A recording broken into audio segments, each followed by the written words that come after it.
రోజు ఎన్నో పిల్లులు మనకి కనిపిస్తూ ఉంటాయి. కొన్ని ఆరోగ్యంగా ఉంటాయి, కొన్ని ఆడుతూ కనిపిస్తాయి. కాని మరికొన్ని మాత్రం ఈ నగరంలో భయంగా బతుకుతుంటాయి. ఎక్కడో భయంగా తన పిల్లలకు జన్మనిస్తాయి.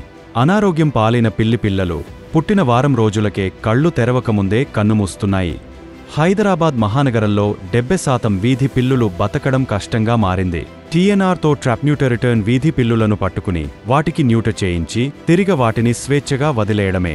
ఇలా చేయడం వల్ల పిల్లులు ఆరోగ్యంగా ఉండడమే కాదు, పిల్లుల సంఖ్యను నియంత్రించడం కూడా సాధ్యపడుతుంది. ఒక్క మాటలో చెప్పాలంటే TNR అంటే పిల్లులను చంపకుండా, వాటి సంఖ్య పెరగకుండా కాపాడే ఒక మానవీయ పద్ధతి ఇది.